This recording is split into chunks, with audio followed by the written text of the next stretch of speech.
Hello दोस्तों, नमस्ते। आप सभी का स्वागत है आपके अपने यूट्यूब चैनल जिसका नाम है commerce authentic by CA Priyanka Purohit. तो दोस्तों, आज की इस खास वीडियो में हम पढ़ने वाले हैं Maharashtra state board 12th HSC board, यानी कि हमारे 12th जो हमारे एचएससी बोर्ड्स होने वाले हैं उसके अंदर इकोनॉमिक्स सब्जेक्ट की हम शुरुआत करने वाले हैं। ये जो सीरीज है उसका नाम है वन शॉट सीरीज, जिसके अंदर हम एक शॉट में पूरा का पूरा इकोनॉमिक्स का चैप्टर एक कंप्लीट करने वाले हैं। आपको ये वीडियोस कैसी लगती हैं जरूर बताइएगा, और इसमें अगर आपको कोई और सजेशन या इंप्रूवमेंट देने हैं तो यू आर मोस्ट वेलकम। आप इस वीडियो के कमेंट सेक्शन में आपकी राय, आपके सजेशन, इंप्रूवमेंट जो भी आप बताना चाहते हैं, एडवाइस, वो आप इस वीडियो के कमेंट सेक्शन में बता सकते हैं। तो चलिए बिना देरी किए इस वन शॉट सीरीज का शुरुआत करते हैं। गणपति बापा मोरिया। तो चलिए शुरुआत करते हैं चैप्टर नंबर 1 के साथ। फर्स्ट चैप्टर जो कि है introduction to micro and macro economics. हमारे जो 12th स्टैंडर्ड की महाराष्ट्र स्टेट बोर्ड की टेक्स्ट बुक है उसी को हम रेफर करते हुए ये सारे वन शॉट वाले वीडियोस को कवर करेंगे। तो चलिए फाइनली इस वीडियो की शुरुआत करते हैं। क्योंकि ये वीडियो आप सब जैन के मंथ में देखने वाले हैं तो ये वीडियो जो होगी वो थोड़ी स्पीड में होगी। हम इसके अंदर मेजर इंपॉर्टेंट जो कंसेप्ट होंगे उनके ऊपर थोड़ा ज्यादा टाइम डिवोट करेंगे, बाकी के ऊपर हम सिर्फ प्लेन रीडिंग के थ्रू या बेसिक अंडरस्टैंडिंग को लेके आगे बढ़ेंगे। तो चलिए शुरुआत करते हैं। Introduction. Microeconomics and macroeconomics are the two main branches of modern economics. The term micro is derived from the Greek word mikros, which means small or a millionth part. The term macro is derived from the Greek word macros, which means large. These terms were coined by Norwegian economist Ragnar Frisch of Oslo University in 1933. तो हमने देखा है economics की जो basic बातें थी वो तो हमने 11th के अंदर सीख ली थी। अब हम समझते हैं कि इकोनॉमिक्स के अंदर दो मेन ब्रांचेस आती है, एक तो आती है माइक्रो और एक आती है मैक्रो। माइक्रो यानी कि स्मॉल, जो छोटी छोटी बातों के अंदर हम जब डिटेल में स्टडी करते हैं वो सारी चीजें हमारी आ जाती है माइक्रो इकोनॉमिक्स में। दूसरा मेजर पार्ट आता है मैक्रो इकोनॉमिक्स, उसके अंदर हम सारे लार्ज कंपोनेंट्स, लार्ज बड़ी बड़ी चीजों के ऊपर बातचीत करते हैं और ज्यादा जो स्कोप है उसका ज्यादा वाइड है। तो हम इस हिसाब से इकोनॉमिक्स की दो ब्रांचेस देखते हैं और ये डेवलप किया गया था नॉर्वेगियन इकोनॉमिक्स ने। जैसा कि यहाँ पे भी लिखा हुआ है, the main branches of economics are micro economics and macro economics.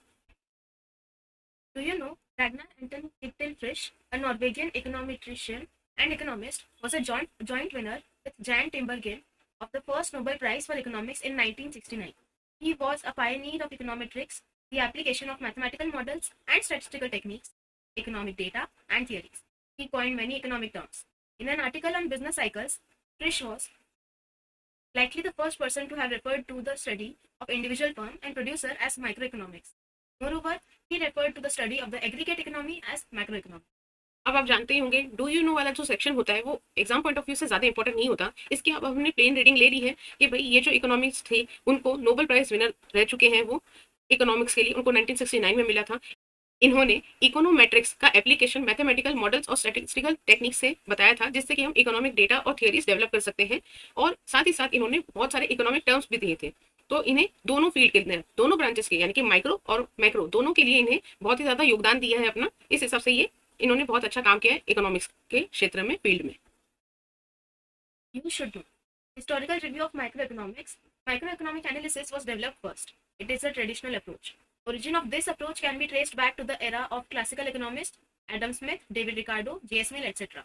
It was popularized by neoclassical economist Professor Alfred Marshall in his book Principles of Economics, published in 1890. Other economists like Professor Pigou, J.R. Hicks, Professor Samuelson, Mrs. Joan Robinson, etc. have also contributed to the development of microeconomics. तो इस para के अंदर जैसा कि you should know, इसके अंदर आपको थोड़ी बहुत बातें समझनी होती है। इसमें दिया गया है हमें historical review of micro economics. तो हमने देखा माइक्रो इकोनॉमिक्स जो फर्स्ट डेवलप किया था वो एक ट्रेडिशनल अप्रोच के साथ बताया गया था। क्लासिकल इकोनॉमिक्स तीन रहे हैं, एडम स्मिथ, डेविड रिकार्डो और जे.एस. मिल। इन तीनों का नाम अगर आप याद रख सकते हैं माइक्रो इकोनॉमिक्स के पर्सपेक्टिव से वो अच्छा रहेगा। It was popularised by new classical economist professor Alfred Marshall in his book principles of economics. तो सबसे पहली बुक जो हमारे माइक्रो इकोनॉमिक्स के ऊपर आधारित हुई थी, बनी थी, वो थी प्रिंसिपल ऑफ इकोनॉमिक्स, जो कि 1890 में पब्लिश की गई थी। इनके ऑथर थे अल्फ्रेड मार्शल। बाकी सारे इकोनॉमिस्ट जो हैं, जो आपका नाम, जिनका नाम आपको याद रखना चाहिए, वो है professor Pigou, J R. Hicks, professor Samuelson, Mrs Joan Robinson. तो इन्होंने भी माइक्रो इकोनॉमिक्स के डेवलपमेंट बहुत ही ज्यादा अपना हाथ दिखाया है। इन दोनों इतने सारे आपने अभी इकोनॉमिस्ट के नाम पढ़े, आपको ध्यान में होगा एडम स्मिथ और प्रोफेसर अल्फ्रेड मार्शल, इनका जो डेफिनेशन दिया हुआ है इन्होंने इकोनॉमिक्स का, वो आपने 11th स्टैंडर्ड में भी पढ़ा है, तो इन दोनों के नाम तो आपको याद रखने ही है। Historical review of macroeconomics.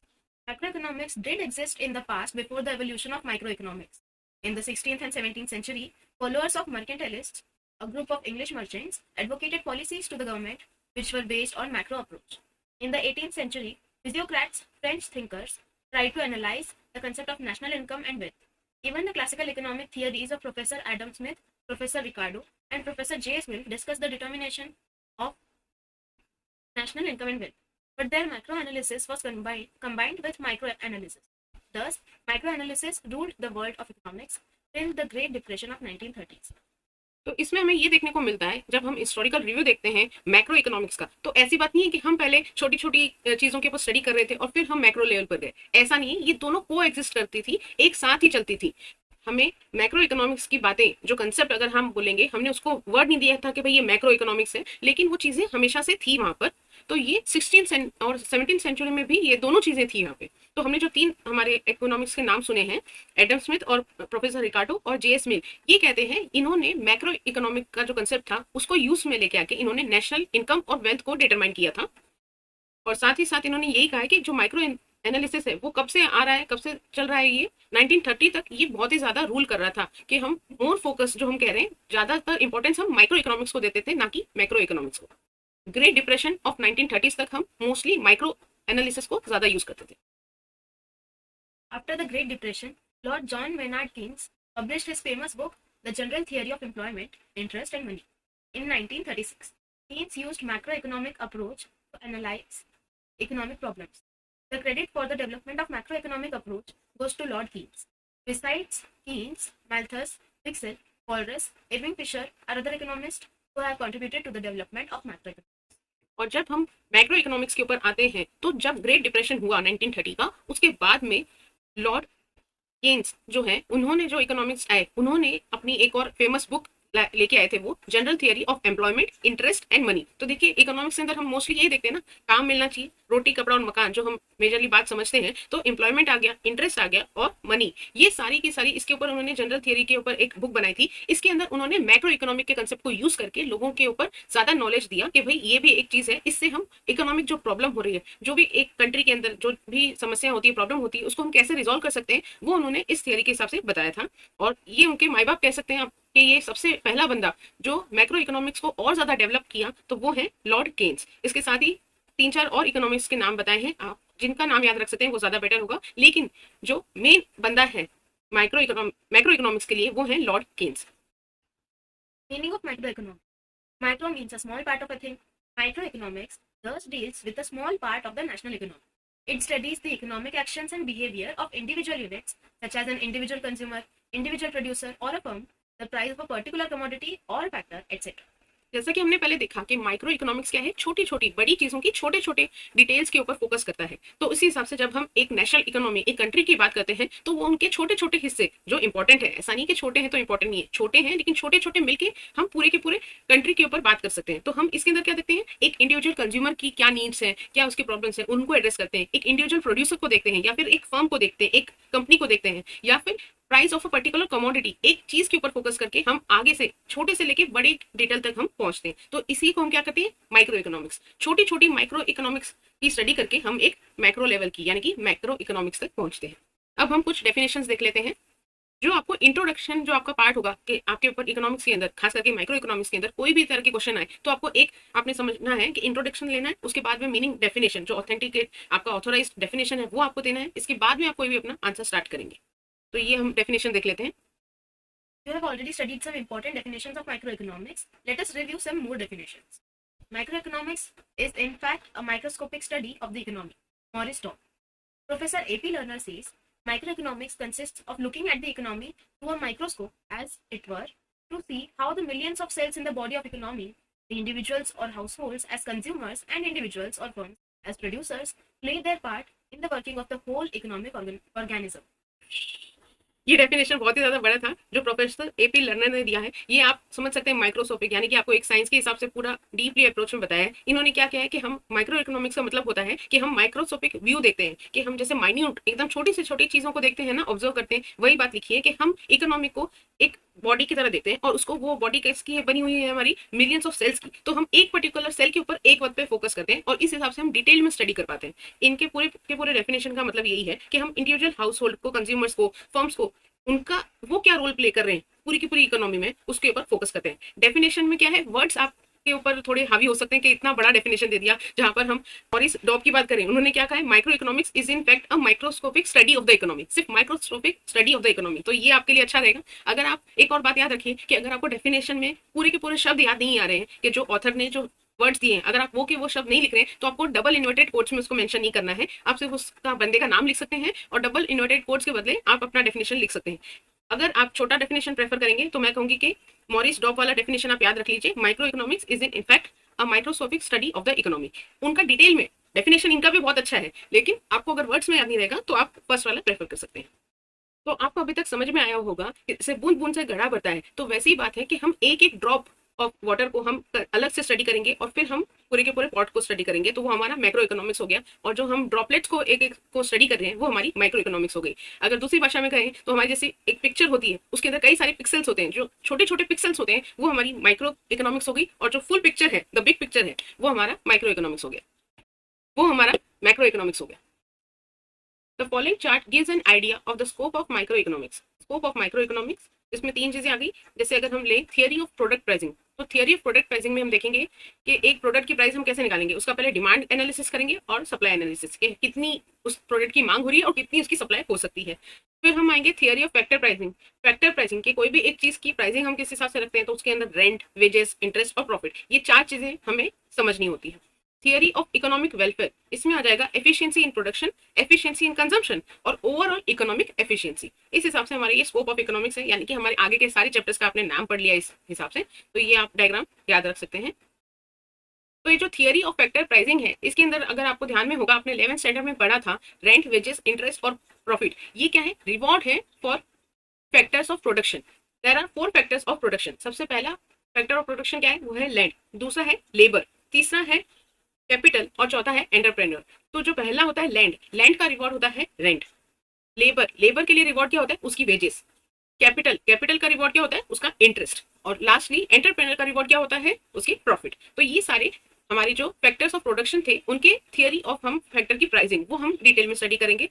और बाकी सारी जो हमने देखा थियरी ऑफ इकोनॉमिक वेलफेयर, इसके अंदर हम again efficiency in production, efficiency in consumption और ओवरऑल इकोनॉमिक एफिशिएंसी, इसके अंदर हम आगे देखने वाले हैं। Here of product pricing. The price of an individual commodity is determined by the market forces of demand and supply. Microeconomics is concerned with demand analysis, that is individual consumer behavior, and supply analysis, that is individual producer behavior.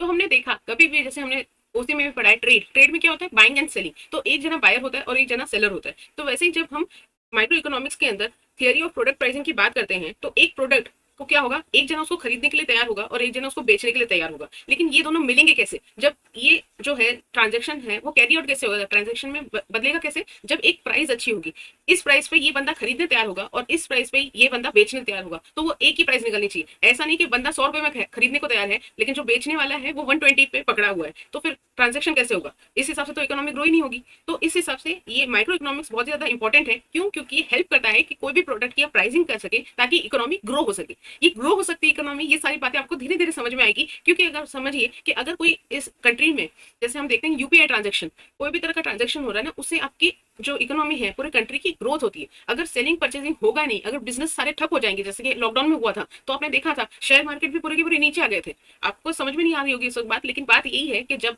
खरीदना बेचना देश में चलता रहेगा, जितना ज्यादा खरीदना बेचना चलेगा उतनी ज्यादा इकोनॉमी ग्रो होगी।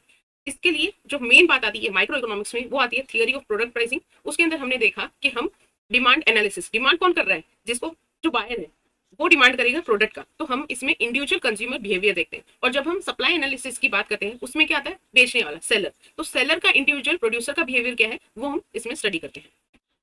Theory of factor pricing. In microeconomics, land, labor, capital, and entrepreneur are the factors that contribute to the production process.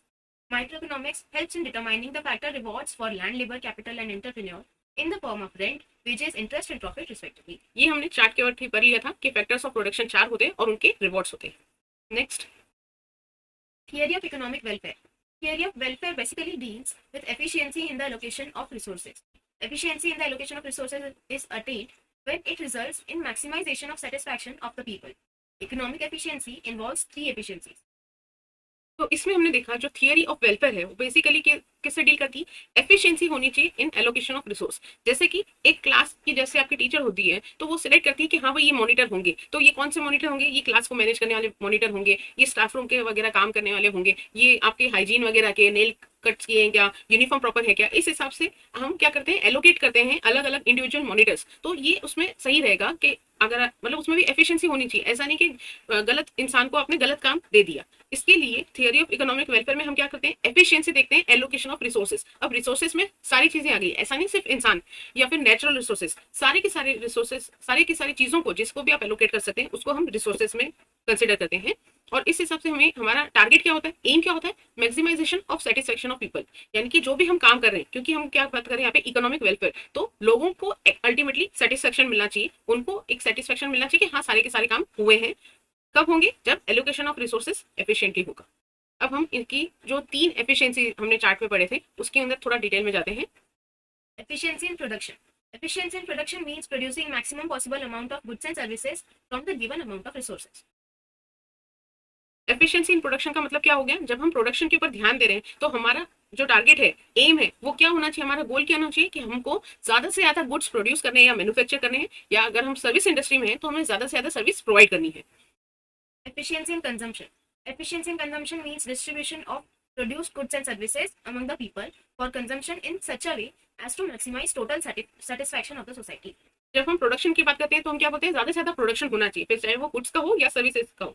जब हम कंजम्पशन की बात पर आते हैं तो भाई जो गुड्स बना दिए वो वेस्ट नहीं जाने चाहिए, जो सर्विसेज प्रोवाइड की हैं उनको एक्चुअल में यूटिलाइज किया जाना चाहिए। तो वही बात आ जाती है एफिशिएंसी इन कंजम्पशन में। तो एफिशिएंसी इन कंजम्पशन में 2 बातें आती है, एक तरह से कि भाई वो डिस्ट्रीब्यूट होना चाहिए, सरकार ने स्कीम बना दी लेकिन वो रूट लेवल पर जो एक्चुअल जरूरतमंद लोग हैं, जो वीकर सेक्शन ऑफ सोसाइटी है, उन तक पहुंच ही नहीं रही है, तो मतलब क्या होगा, तो उसका अच्छे से डिस्ट्रीब्यूशन होना चाहिए जो गुड्स और सर्विसेज प्रोड्यूस की है, और साथ ही साथ डिस्ट्रीब्यूशन हो गया लेकिन उनको सेटिस्फेक्शन भी मिलना चाहिए। जो कंज्यूमर है, अल्टीमेट कंज्यूमर है, उनको सेटिस्फेक्शन होना चाहिए कि हाँ भाई जो हमें मिला उसमें हम खुश हैं।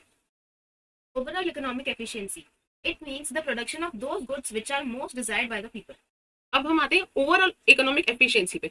अरे भाई एक बंदे को भूख लगी है, खाने की भूख लगी है, और तुम उसको जाके कपड़े दोगे तो वो खुश होगा क्या, नहीं। जो उसकी बेसिक नीड है तो उसके ऊपर काम होना चाहिए, पूरी की पूरी गवर्नमेंट, पूरी की पूरी कंट्री इकोनॉमी उसके ऊपर काम करनी चाहिए। जैसे लॉकडाउन था, कोरोना था, उस वक्त हमारी नीड क्या थी, कि हमारी नीड थी कि हमारे पास लग्जरी आइटम्स आ जाए, नहीं। हमारे देश की प्रधानमंत्री ने क्या पूरी योजना बना रखी थी कि हर घर में हर इंसान को, इतने हमारी 150 करोड़ पॉपुलेशन है, सबको क्या हो जाए, वैक्सीन लग जाए। तो हमारा मेन एजेंडा क्या था, वैक्सीन लग जाए। तो लोगों के लिए जो मोस्ट डिजायरेबल थिंग होती है, जो उनकी जरूरत की मेन चीज होती है, वो उस वक्त का प्रोडक्शन होना चाहिए। तब हम ना कि सिर्फ भारत के अंदर वैक्सीन प्रोड्यूस कर रहे थे और डिस्ट्रीब्यूट कर रहे थे, हम एक्सपोर्ट भी कर रहे थे, बाहर भी लोगों को दे रहे थे। तो वही बात है, उस वक्त हम लग्जरी प्रोडक्ट्स के ऊपर उनका प्रोडक्शन में हमने सारे रिसोर्सेज जो थे वो एलोकेट नहीं कर रखे थे। हमने जो मोस्ट डिजायरेबल रिक्वेस्ट थी, जो नीड थी पीपल की, उसको केटर किया, उसको फुलफिल किया। Microeconomic theory shows under what conditions these efficiency are achieved. Thus, the focus of microeconomics is mainly confined to price theory and resource allocation. It does not study the aggregates relating to the whole economy. This approach does not study national economic problems such as unemployment, poverty, inequality of income, etc. Theory of growth, theory of business cycles, monetary and fiscal policies, etc. are beyond the limits of microeconomics. तो जैसा कि हमने देखा, इसके जो हमने scope of micro economics यहाँ पे चार्ट देखा था, इसमें इन्होंने 3 ही चीजों पे फोकस किया था, theory of product pricing, theory of factor pricing, theory of economic welfare. तो ये देखिए, ये जो 2 पार्ट थे वो तो हमारे किस में डील कर रहे थे, प्राइसिंग के ऊपर, कि भाई हर चीज की प्राइस कितनी होनी चाहिए। और दूसरी बात क्या थी, जब हम इकोनॉमिक वेलफेयर पर आए तो इसमें क्या इनका एजेंडा था, क्या इनका गोल था, कि भाई एलोकेशन ऑफ रिसोर्सेज बराबर होना चाहिए। तो जब हम माइक्रो इकोनॉमिक्स की बात करते हैं तो वो बाकी सारी चीजें, जो बाकी सारी जो प्रॉब्लम्स होती है कंट्री की या नेशन की, उसको ध्यान में नहीं रखता। जैसे कि हम अनएम्प्लॉयमेंट की यहाँ पर हमने कुछ भी अनएम्प्लॉयमेंट के बारे में जिक्र नहीं किया, पॉवर्टी के बारे में नहीं कहा, इनइक्वालिटी ऑफ इनकम है उस विषय के अंदर हमने कुछ नहीं कहा। इस हिसाब से ये जो है उसकी कुछ लिमिट्स है माइक्रो इकोनॉमिक्स की, कि भाई ये इसके आगे नहीं जाएगी। तो ये सिर्फ 2 चीजों के ऊपर फोकस करेगी कि भाई हर चीज का प्राइसिंग कैसे करना है, और दूसरी बात जो भी रिसोर्सेज है उनका एलोकेशन ऐसा होना चाहिए कि मैक्सिमम सेटिस्फेक्शन हो सके कंज्यूमर को। Features of microeconomics. Study of individual units. Microeconomics is the study of the behavior of small individual economic units like individual firm, individual price, individual household, etc. जैसा कि हमने देखा माइक्रो इकोनॉमिक्स में क्या होता है, एक पर्टिकुलर चीज के ऊपर हम फोकस करते हैं और सिर्फ उसी की स्टडी करते हैं। तो इसमें क्या होता है, study of individual units. Individual units में कैसे आगे आप इंडिविजुअल फर्म बोल लीजिए, इंडिविजुअल डिमांड जो करता है यानी कि बायर हो गया, इंडिविजुअल प्राइस हो गई, इंडिविजुअल हाउस होल्ड, एक घर के अंदर एक घर होती में क्या क्या जरूरतमंद चीजें होती है उसके हिसाब से हम स्टडी करते हैं। Price theory. Microeconomics deals with determination of the prices of goods and services as well as factors of production. Hence, it is known as price theory. तो यहाँ पे सिर्फ गुड्स का और सर्विसेज का प्राइसिंग नहीं करती, ओवरऑल आपका जो प्रोडक्शन होगा उन सबके हिसाब से हम प्राइस थियरी डिटरमाइन करते हैं। ये हमने स्कोप में ही पढ़ लिया था। Partial equilibrium. Equilibrium is the balance between two factors. Microeconomic analysis deals with partial equilibrium, which analyzes equilibrium position of an individual economic unit, that is, individual consumer, individual firm, individual industry, etc. It isolates an individual unit from other forces and studies its equilibrium independently. इसमें क्या होता है, partial equilibrium होता है। Equilibrium का मतलब होता है कि किस हिसाब से आप बैलेंस कर रहे हैं टू फैक्टर्स को। तो माइक्रो इकोनॉमिक्स का जो एनालिसिस होता है वो सिर्फ पार्शियल इक्विलिब्रियम है, टोटल इक्विलिब्रियम नहीं है, सिर्फ पार्शियल है। क्यों? क्योंकि ये सिर्फ क्या करता है, एक इंडिविजुअल इकोनॉमिक यूनिट को एग्जामिन करता है, जैसे कि कंज्यूमर हो गया, इंडिविजुअल कंज्यूमर, इंडिविजुअल फर्म या फिर इंडिविजुअल इंडस्ट्री। तो ये आइसोलेट कर लेता है, सेपरेट कर देता है पूरे के पूरे जो एक इंडस्ट्री यूनिट है उसको, पूरी की पूरी एक जो इकोनॉमिक है, इकोनॉमिक्स है उसको, उसमें से उसको निकाल के उसका एक हिस्सा अलग करके उसको सेपरेटली स्टडी करता है। और ये देखता है it isolates an individual unit from other forces and study it's equilibrium independently, कि उसके अंदर उसका बैलेंस ऐसा है वो अलग से स्टडी करता है, उसको पूरी की पूरी इकोनॉमिक को एज अ होल लेके वो इक्विलिब्रियम हो रहा है क्या, बैलेंस हो रहा है क्या, वो इसमें स्टडी नहीं करता है। नेक्स्ट पॉइंट आता है, Based on certain assumptions. Microeconomics begins with the fundamental assumption, other things remaining constant, ceteris paribus, such as perfect competition, laissez-faire policy, pure capitalism, full employment, etc. These assumptions make the analysis simple. अब जब हम micro economics की बात करते हैं, जैसे कि हमने देखा कि ये क्या क्या चीजें डिटरमाइन करता है या हेल्प करता है, दो चीजें, प्राइसिंग और सिर्फ एलोकेशन ऑफ रिसोर्सेज। तो देखिए हम क्या बोल रहे हैं कि भाई बाकी बहुत सारी समस्याएं होंगी आपके देश में, जब हम बाकी सारी चीजें देख रहे हैं, जैसे कि अनएम्प्लॉयमेंट है, पॉवर्टी है, पता नहीं क्या क्या प्रॉब्लम्स है, लेकिन जब हम माइक्रो इकोनॉमिक्स की स्टडी कर रहे हैं हम क्या बोल रहे हैं, बेस्ड ऑन सर्टन एजम्पशंस है, बाकी चीजें गई भाड़ में, बाकी चीजों को हम नजरअंदाज कर रहे हैं कि उसमें क्या चल रहा है, हम सिर्फ बात कर रहे हैं इस टॉपिक के बारे में, इस हिसाब से चलता है। Other things being remaining constant, बाकी जो भी चीजें हैं वो जैसी की है और वो जैसी की है वैसे भी नहीं है, वो चेंज भी नहीं होने वाली और वो परफेक्ट है। जैसे कि हम देख रहे हैं परफेक्ट कंपटीशन, कंपटीशन किससे है, परफेक्ट है, pure capitalism, full employment, full employment, मतलब ये एकदम सुपरफिशियल बातें हैं, जो इनके एजम्पशन है वो बहुत ही ज्यादा सुपरफिशियल है और वो भी क्या है, कांस्टेंट है, स्टैटिक है, चेंज नहीं होते। लेकिन जब हम बात करते हैं कोई भी कंट्री है तो कंट्री कैसी है, डायनामिक है, बहुत ही ज्यादा चेंजेस होते रहते हैं हर समय। तो इस हिसाब से ये उतना हम बोलेंगे कि ये एक्चुअल में इम्प्लीमेंट करना थोड़ा मुश्किल होता है, लेकिन हम क्या करते हैं, ये एक तरह की स्टडी है कि आप कोई भी जानकारी किस हिसाब से हासिल कर सकते हैं, तो उस हिसाब से माइक्रो इकोनॉमिक्स इंपॉर्टेंट है। लेकिन क्या है, इसके भी अपने एक आप कह सकते हैं कंस्ट्रेंट है कि भाई ये बेस्ड ऑन सर्टेन एजम्पशंस है, तो उनको हमें साथ में लेके ही आगे बढ़ना होता है। सेटेरिस पैरेबस, इसका मतलब क्या होता है, ये एक लैटिन फ्रेज है जो कि हमने वहां पे पढ़ा ना, अदर थिंग्स बीइंग इक्वल। इसका इंग्लिश ट्रांसलेशन यही होता है कि एक डोमिनेंट एजम्पशन है मेन स्ट्रीम इकोनॉमिक थिंकिंग में, जिसका हमने क्या बोला, अदर थिंग्स बीइंग इक्वल या फिर कांस्टेंट। तो सेटेरिस पैरेबस, अगर आपको ये टर्म याद रहता है तो बहुत अच्छा रहेगा, लेकिन आपको एग्जाम में भी जैसा हमने टेक्स्ट में देखा है ना, अदर थिंग्स बीइंग इक्वल और कांस्टेंट, ये भी लिखना है और उसके ब्रैकेट में आपको ceteris paribus in Latin is a Latin phrase, इस हिसाब से आप मेंशन कर सकते हैं। तो एक जो आपका एग्जामिनर होगा उसके ऊपर आपका एक अच्छा इंप्रेशन पड़ेगा कि हाँ आपको सारे के सारे लैटिन टर्म्स भी हैं और आपने आपकी जो टेक्स्ट बुक है वहीं से आपने स्टडी किया है। इसके बाद में हम आते हैं लेजी फेयर पे। It is a policy of minimum governmental interference in the economic affairs of individual and society. अब ये देखिए हम जैसी कंट्री में है या मोस्टली दूसरी कंट्रीज की भी बात करें तो वहाँ पे गवर्नमेंट इंटरफेरेंस होता ही है ना, जब भी सोशल वेलफेयर की बात आती है, जनहित में जारी, तो ये जनहित में जो जारी होता है वो कौन करता है, वो सरकार ही करती है। तो लेकिन जब हम लेसे फेयर, ये एजम्पशन के ऊपर माइक्रो इकोनॉमिक्स बेस्ड है, ये एजम्पशन को मान के चलता है और वो क्या कहता है कि पॉलिसी, वहाँ ऐसी पॉलिसी जहाँ पे मिनिमम गवर्नमेंटल इंटरफेरेंस हो इकोनॉमिक अफेयर्स में, इंडिविजुअल और सोसाइटी में, ये थोड़ा नामुमकिन सी बात है, लेकिन ये हम एजम्पशन प्रिजम्पशन करके चलते हैं जब हम माइक्रो इकोनॉमिक्स की स्टडी करते हैं। ये सेटेरिस पेरिबस का मतलब होता है other things being remaining constant या फिर इक्वल। ये एक लैटिन फ्रेज है, अगर आपको एग्जाम में अगर आप मेंशन करना चाहते हैं तो आपको एज इट इज मेंशन करना है अदर थिंग्स रिमेनिंग कांस्टेंट और इक्वल, और ब्रैकेट में लिख देना है सेटेरिस पेरिबस। सेटेरिस पेरिबस क्या है, एक लैटिन फ्रेज है जिसका मतलब जो हमने पढ़ा वही है।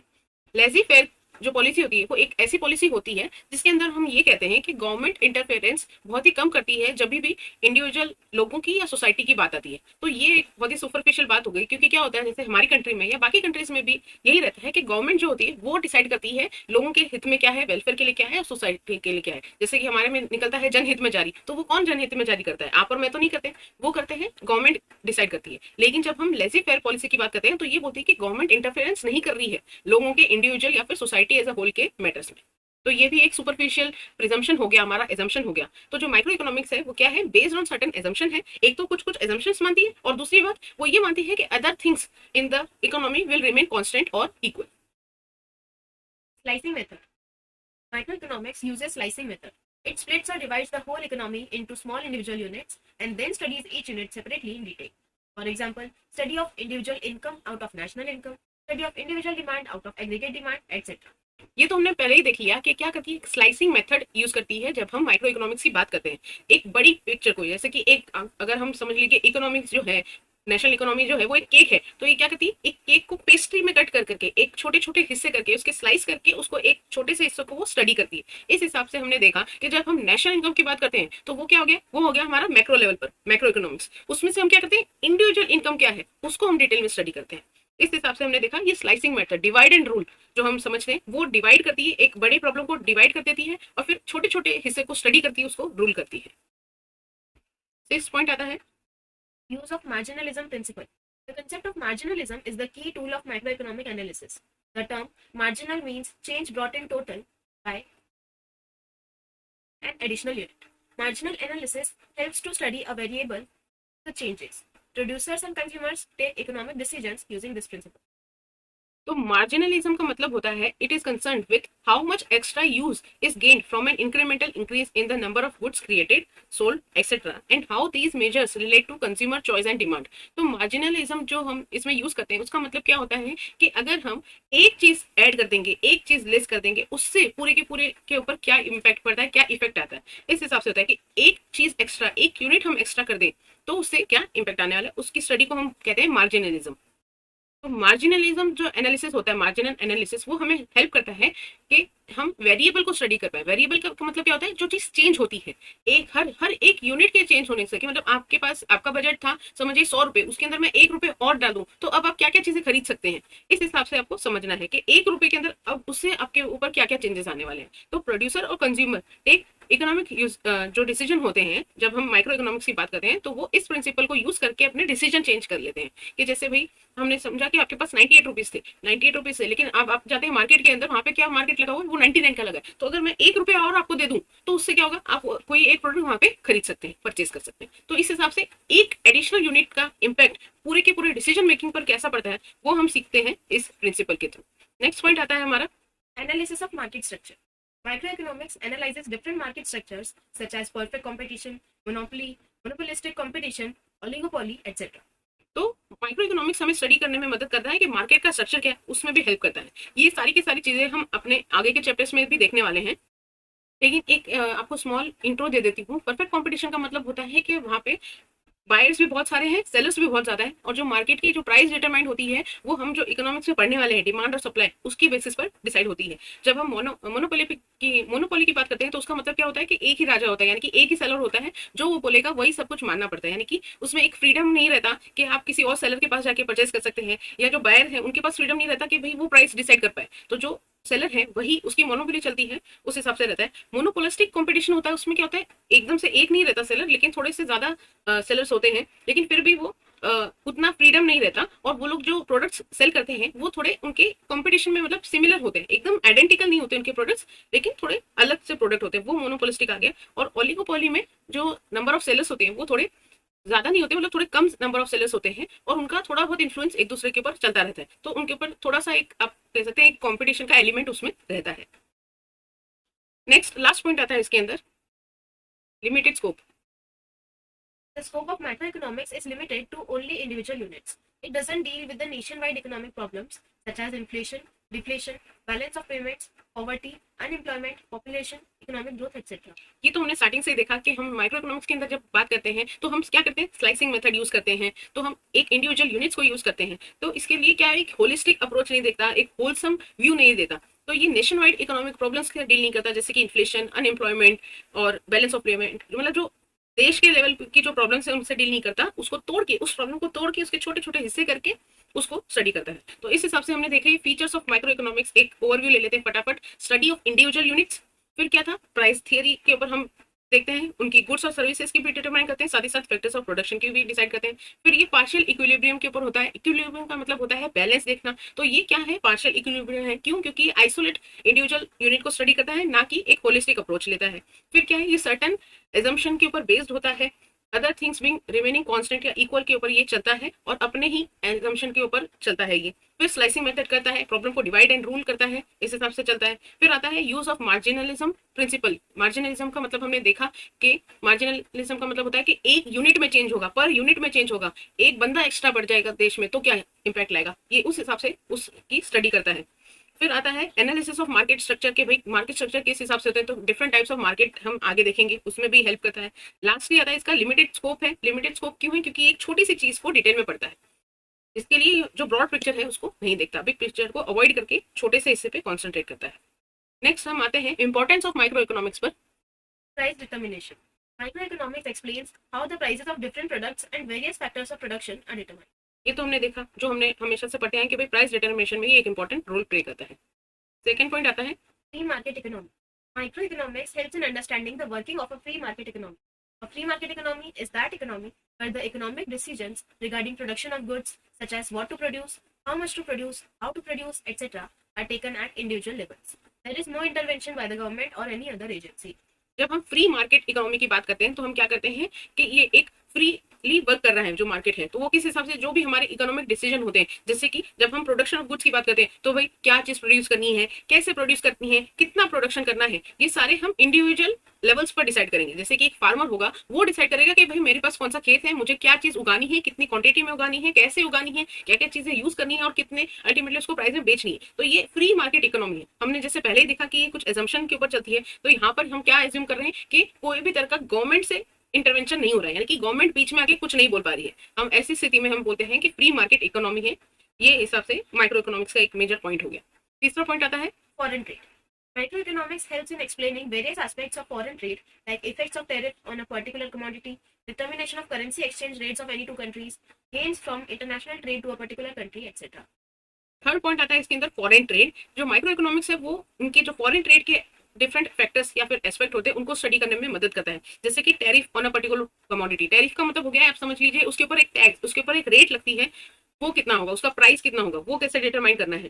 फिर हम देखते हैं कि करेंसी एक्सचेंज रेट, जैसे कि फिलहाल जो हमारी एक्सचेंज की रेट चल रही है कि भाई $1 की कितने में आप खरीद सकते हैं, तो वो एक्सचेंज रेट जो डिफरेंट कंट्रीज के अंदर डिटरमाइन होता है वो भी इसके अंदर इंक्लूड हो जाता है। इसके साथ ही क्या क्या गेन्स हो सकते हैं या लॉसेस हो सकते हैं इंटरनेशनल ट्रेड के थ्रू, अगर हम एक पर्टिकुलर कंट्री से डील करें, तो जो फॉरेन ट्रेड के जो भी सारे एस्पेक्ट होते हैं, फैक्टर्स होते हैं, वो सब हम माइक्रो इकोनॉमिक्स के थ्रू स्टडी कर सकते हैं।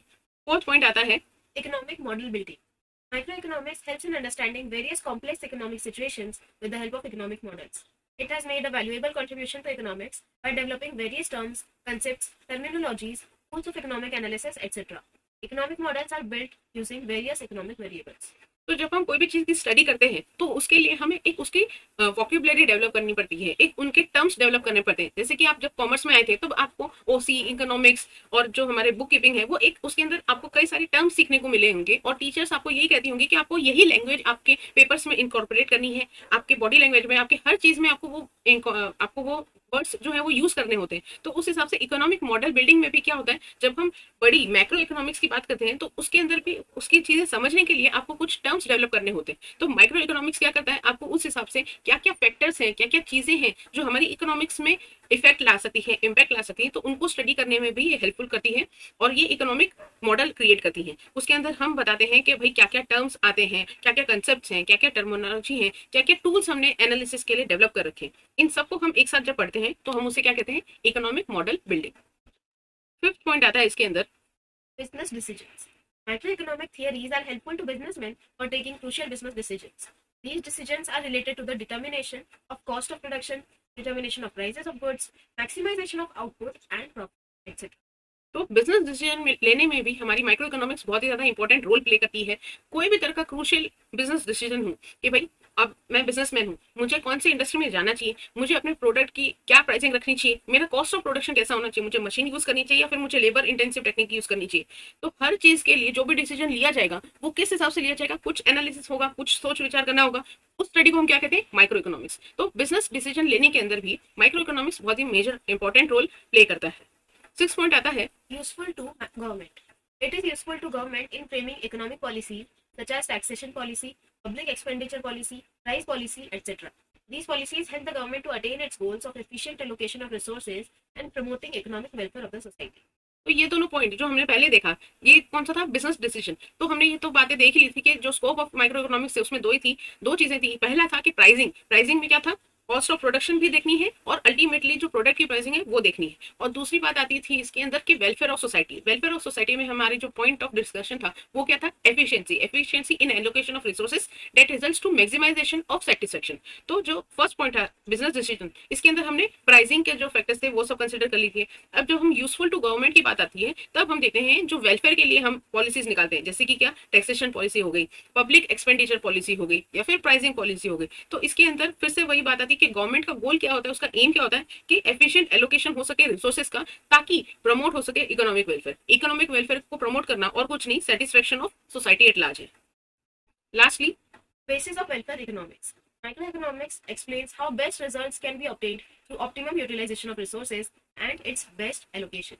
It also studies how taxes affect social welfare. तो ये फिर से एक तरह से समरी हो गई।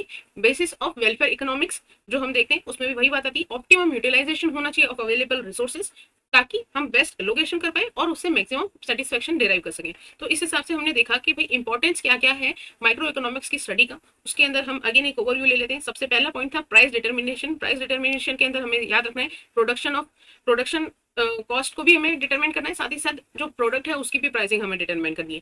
जब हम फ्री मार्केट इकोनॉमी की बात करते हैं तो ये क्या है कि भाई एक इंडिविजुअल डिसाइड करेगा, एक ये इंडिविजुअल जो भी डिसीजन होंगे वो कौन लेगा, इंडिविजुअल लेगा, और कोई भी तरह का इंटरवेंशन नहीं होगा बाय द गवर्नमेंट या फिर एनी अदर एजेंसी। तो उसका मतलब हो गया free market economy.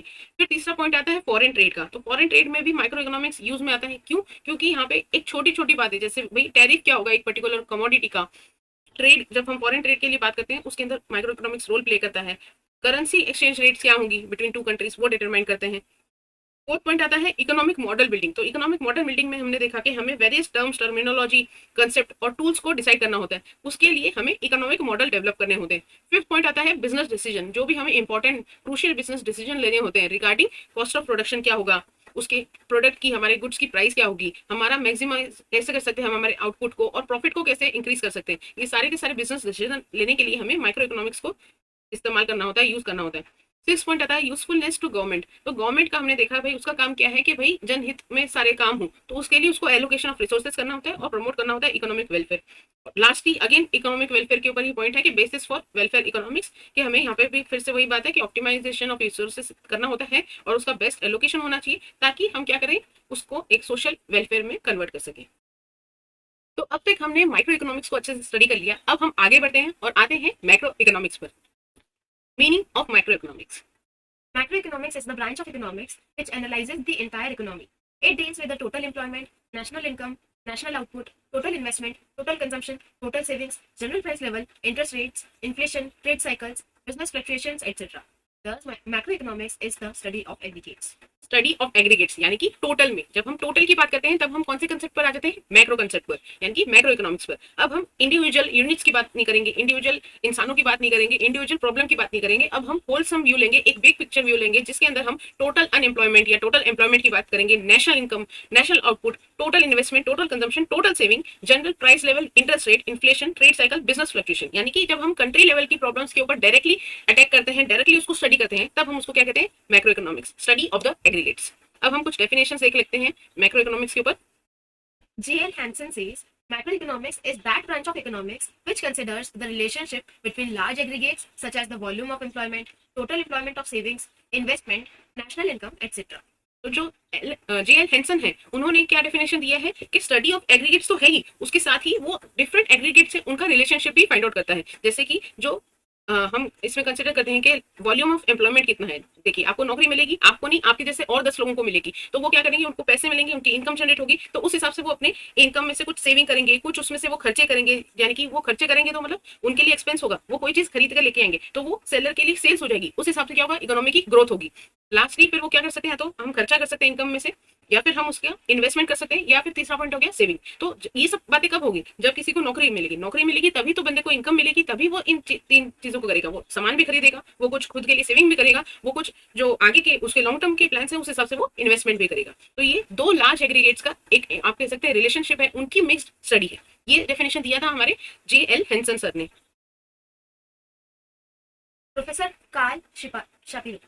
Macroeconomics deals with the functioning of the economy as a whole. तो ये एक again short and sweet definition दिया गया है कार्ल शापिरो प्रोफेसर ने। इन्होंने क्या कहा, मैक्रो इकोनॉमिक्स क्या है, deal with the functioning of the economy as a whole. पूरे के पूरे एक बिग पिक्चर के, अगर हम पूरी की पूरी सारी की सारी इकोनॉमी एज अ होल ले लें, वो किस हिसाब से फंक्शन करता है, वो किस हिसाब से काम करता है, ये क्या है हमारा मैक्रो इकोनॉमिक्स है। तो आप इन दोनों में से एक डेफिनेशन याद कर सकते हैं और उसको आप अपने इंट्रोडक्टरी पार्ट, जो भी कोई क्वेश्चन आए आपके मैक्रो इकोनॉमिक्स के अंदर, तो आप उसको यूज कर सकते हैं, मेंशन कर सकते हैं।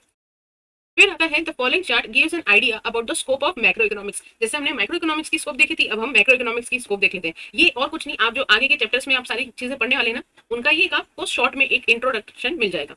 सबसे पहली बात आती है मैक्रो इकोनॉमिक्स के स्कोप के अंदर, वो क्या है, theory of income and employment. इसके अंदर आता है थियरी ऑफ कंजम्पशन फंक्शन और थियरी ऑफ इन्वेस्टमेंट फंक्शन, और लास्टली क्या बताता है, थियरी ऑफ बिजनेस साइकिल्स। फिर आता है हमारा theory of general price level and inflation, theory of economic growth and development, macro theory of distribution. अब हम इसके ऊपर एक छोटा स्मॉल पैराग्राफ पढ़ लेते हैं, उस हिसाब से ही हमको एक अंडरस्टैंडिंग मिल जाएगी कि इसके अंदर हम क्या पढ़ने वाले हैं। Theory of income and employment. Macroeconomic analysis explains which factors determine the level of national income and employment and what causes fluctuations in the level of income, output, and employment. To understand how the level of employment is determined, we have to study the consumption function and investment function. Theory of business cycles is also a part and parcel of the theory of income and employment. जैसा कि हमने देखा यहाँ पर जो छोटा chart हमें दिखाया है, उसके अंदर भी हमने देखा, जब हम थियरी ऑफ इनकम और एम्प्लॉयमेंट की बात करते हैं, उसको अगेन हम दो चीजों में डिवाइड कर पढ़ते हैं। एक आता है थियरी ऑफ कंजम्पशन फंक्शन और एक आता है थियरी ऑफ इन्वेस्टमेंट फंक्शन, और लास्टली आता है थियरी ऑफ बिजनेस साइकिल्स। तो ये आप देखिए, ये सारी की सारी इंटरलिंक्ड है।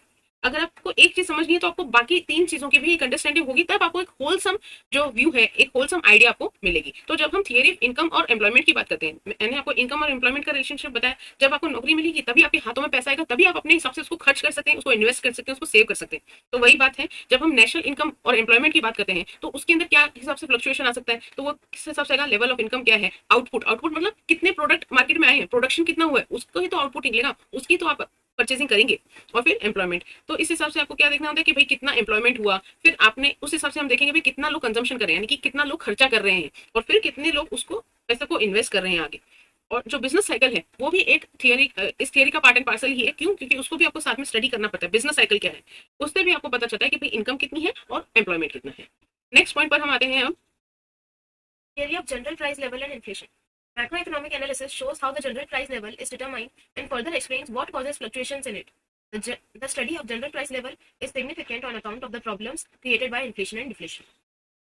तो जनरल प्राइस लेवल का मतलब क्या होता है? It is an index that measures the change in price of goods in an economy over time and hence purchasing power of the currency of a country. कि भाई कितनी चेंज हो रही है प्राइसेस। जैसे कि अगर हम बोलें कि अगर हम बात करें कि जब मैं छोटी थी, जब मैं स्कूल कॉलेजेस में थी, तब हमें वड़ा पाव मिलता था 5 रुपए का, और आज की डेट में उसकी प्राइस हो गई है 15 रुपए। तो ये जो 5 से 15 तक का उसके अंदर जो प्राइस में चेंज आया वड़ा पाव के एक यूनिट में चेंज में ओवर द टाइम, तो कितने समझ लीजिए इन 10 सालों में उसकी प्राइस हो गई है 10 रुपए और बढ़ गई है। तो यानी कि हर साल में कितनी बढ़ रही है, एक रुपए, इस हिसाब से हम मान सकते हैं बढ़ती जा रही है। तो उस हिसाब से purchasing power of the currency किस हिसाब से बढ़ी है, परचेसिंग पावर। ये सब ये जो कंसेप्ट है वो आप आगे जो हमारे चैप्टर्स हैं डिमांड और सप्लाई, उसमें ज्यादा आपको डिटेल में समझ में आएगा। लेकिन परचेसिंग पावर तो आप समझ सकते हैं कि खरीदने की क्षमता, अगर आपकी समझिए पॉकेट मनी 10 रुपए की है, तो उस वक्त आप क्या कर सकते थे, 2 वड़ा पाव खरीद सकते थे। लेकिन आज आपकी अगर समझिए 10 रुपए होंगे तो आप एक भी खरीद पाना मुश्किल है। अगर आपके पास 20 होंगे तो हाँ, आप एक वड़ा पाव खरीद सकते हैं। तो इस हिसाब से आपकी परचेसिंग पावर को डिटरमाइन किया जाता है। तो उस स्टडी को हम क्या बोलते हैं, जनरल प्राइस लेवल, कि एक प्रोडक्ट की प्राइस में कितना चेंज आ रहा है over the period of time, और उस हिसाब से हम परचेसिंग पावर उसकी पर्टिकुलर करेंसी की हम डिटरमाइन करते हैं। तो इस हिसाब से जो माइक्रो इकोनॉमिक होता है, मैक्रो इकोनॉमिक एनालिसिस जब हम करते हैं, तो उसमें जनरल प्राइस लेवल को हम स्टडी करते हैं, और उस हिसाब से हम फ्लक्चुएशंस डिसाइड करते हैं कि फ्लक्चुएशंस की वजह क्या क्या हुई, क्या क्या रीजंस हुए, और उसके हिसाब से ही हमें इन्फ्लेशन और डिफ्लेशन, कि महंगाई आई है कि भाई कोई चीज सस्ती भी हुई है, तो वो डिटरमाइन करने के लिए हमें theory of general price level और इन्फ्लेशन जो होता है वो मदद करता है, हेल्प करता है। इसके बाद में हम आते हैं हमारे थर्ड पॉइंट के ऊपर, जो कि है Theory of growth and development. Macroeconomics consists of the theory of economic growth and development. It explains the causes of underdevelopment and poverty. It also suggests strategies for accelerating growth and development. तो जो scope है macro economics का, तो जो scope जब हम बात करते हैं मैक्रो इकोनॉमिक्स की, तो उसके अंदर थर्ड पॉइंट आता है theory of growth and development. तो ग्रोथ एंड डेवलपमेंट यानी कि इकोनॉमिक ग्रोथ और इकोनॉमिक डेवलपमेंट आपने अपने जो फर्स्ट चैप्टर था, इंट्रोडक्टरी चैप्टर था स्टैंडर्ड 11th में, तब आपने समझा होगा कि ग्रोथ और डेवलपमेंट का मतलब क्या होता है। जब हम इकोनॉमिक ग्रोथ की बात करते हैं तो उसमें आता है कि increase in national capital income, यानी कि आप समझ सकते हैं मॉनिटरी एस्पेक्ट की हम जब बात करते हैं कि पैसे के हिसाब से जब हम ग्रोथ डिसाइड करते हैं कि पैसे ज्यादा हो गए, ज्यादा कमाने लगे, ज्यादा खर्च करने लगे, तो वो हो गया हमारा नेशनल ग्रोथ या फिर इकोनॉमिक ग्रोथ। लेकिन जब हम डेवलपमेंट की बात करते हैं तो वो मल्टी डायमेंशनल है, वो सिर्फ एक सोच नहीं रहता, सिर्फ पैसा पैसा उसके दिमाग में नहीं रहता, वो क्या देखता है मल्टी डायमेंशनल कि भाई लोगों की हेल्थ कैसी है, लोगों की लाइफ क्वालिटी कैसी है, उनका स्टैंडर्ड ऑफ लिविंग कैसा है। तो इस हिसाब से जब हम डेवलपमेंट की बात करते हैं तो वो ओवरऑल डेवलपमेंट होता है ना। जैसे कि आपने समझा होगा कि हाइट की बात है कि भाई ग्रोथ बढ़ रही है, बॉर्नविटा पी ग्रोथ हो जाएगी, हाइट लंबी हो जाएगी, लेकिन क्या आपको सिर्फ हाइट चाहिए कि हमको एक चाइल्ड के उसके फुल बॉडी में ओवरऑल उसकी पर्सनैलिटी में डेवलपमेंट होना चाहिए। तो समझा आपको, जब ग्रोथ हम बोलते हैं तो वो सिर्फ एक एस्पेक्ट की बात होती है, एक चीज बढ़ रही है क्या, और जब हम डेवलपमेंट बोलते हैं तो वो होलसम डेवलपमेंट होता है।